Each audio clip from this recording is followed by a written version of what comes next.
Zenless Zone Zero is Hoyoverse's latest and stylish addition to the game catalog. If you're curious and interested about what it actually is, then let's break it down all in the next 10 minutes.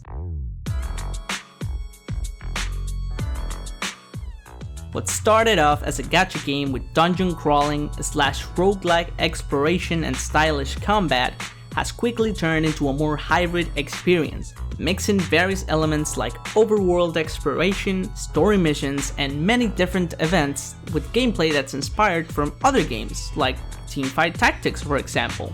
With CCZ being probably the least popular out of their three mainline titles, Zenless has garnered a more niche and smaller but dedicated player base. Our community may be smaller, but we are proud of the game that we love. Now what makes CCZ different from the rest of the Hoyo games? Well, if I had to point a finger, it would definitely have to be the combat. Out of all their games, we have a super fun and fast-paced combat with unique mechanics like the assist, parry, and quick assists. These are just a few of them, but there's many others being introduced as the game evolves. One new mechanic they added recently is Aftershock, which gives a total new look at support characters and how they interact with your team. The theme and style of the game also makes it stand out a lot, since other games tend to go for a more fantasy / RPG style. Zenless goes for a more futuristic urban style that is a little more grounded in reality, although it is still very much unrealistic compared to real life. In fact, when the game first launched, many people compared the aesthetic to the Persona series.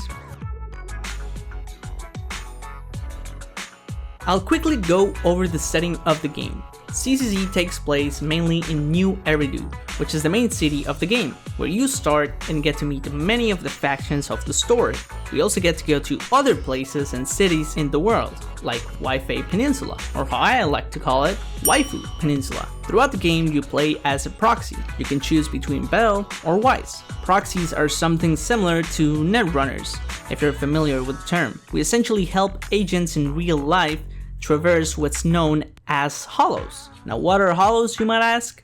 Well, remember when I said the game takes place in New Eridu? Well, that's because, you guessed it, there used to be another Eridu before, but that one got run over by a hollow, known as Hollow Zero. Hollows in this game are like catastrophic natural phenomena which are filled with ether. These hollows can expand and corrupt everything inside of them, which is what happened to the original Eridu. Like Hollow Zero, there's other hollows known as companion hollows, which are smaller in size and don't pose as big as a threat like great hollows.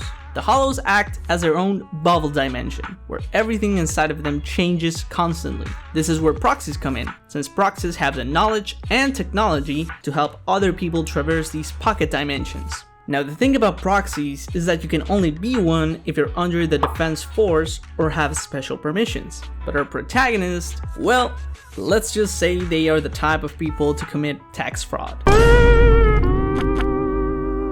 Many of the factions you will meet have very interesting stories and tell us a lot about the lore and world around us. Some of these are Victoria Housekeeping, who are essentially maids and butlers that can accomplish any type of task and odd job you hand them. We also have the Cunning Hares, a bunch of misfits that don't care about the law and will do anything to make a penny. One faction that I like a lot is the Obel Squad, a special defense force team comprised of unique individuals that possesses amazing abilities and very deep backstories. My favorite agent of that faction is Soldier 11, which is an agent that just loves spicy food and spicy snacks and spicy everything in general, and her abilities is all fire, so her whole deal is very spicy and very fiery.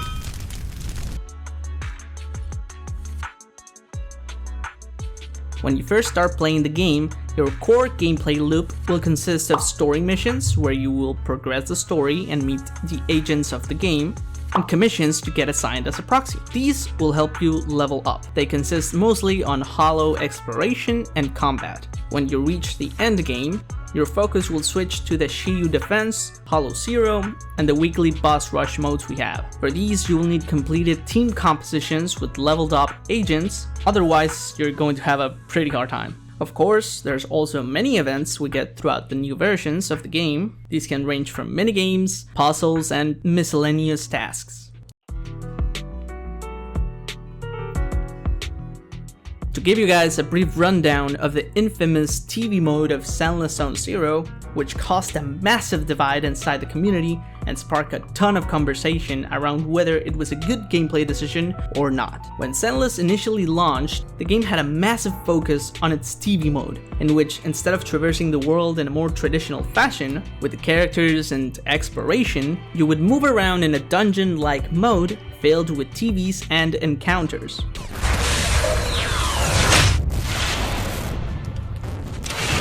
We are near the control room. The train will pass through this. There is a decelerator. Use it to slow down. Got it. Change.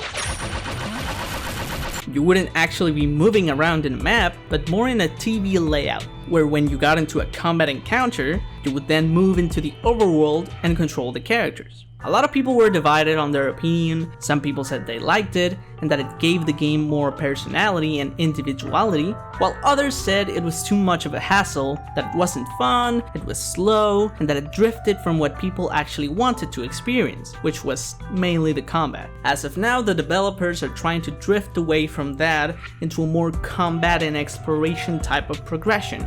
I personally did like the uniqueness that the TV mode brought to the table, but I do think that it wasn't fun and engaging enough. However, I don't think going in a completely different direction into a more generic style is the more correct decision either.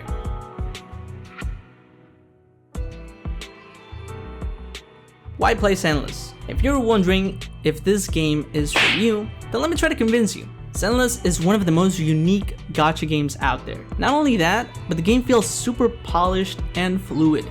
The animation and visuals of the game are on another level for a gacha game. Also, unlike the rest of the Hoyo games, Zenless makes unique models for each of the characters instead of using predetermined body templates. This makes it so every agent feels unique and different from each other.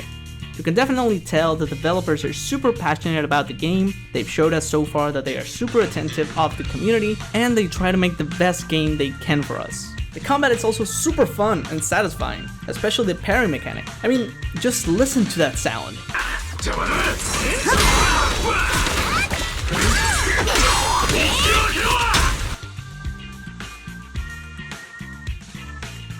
In the Zenless universe, we are not limited to the human race. We also have what's known as tyrants, which are humans who are mixed race with animals. A few examples of agents we've gotten that are tyrants are a cat, rabbit, fox, rat, tiger, and many more. Their animalistic qualities can vary, with some being completely covered in fur and others looking more human-like with a few animal details. Another fun fact is that throughout the game, we are accompanied by a super smart AI known as Fairy, who helps us with many different tasks and fun facts. Fairy is a reference to the Legend of Zelda Ocarina of Time, where in that game, there is also a fairy that follows Link and gives many and totally useful tips named Navi. The developers of the game are also known to be very big fans of the fighting game genre, taking inspiration from those type of games and also including many references to arcades and similar type of media. And that was Zenless Zone Zero explained, at least in a broad way. If you want a more quick breakdowns on characters, lore, and story, hit subscribe so you don't miss out.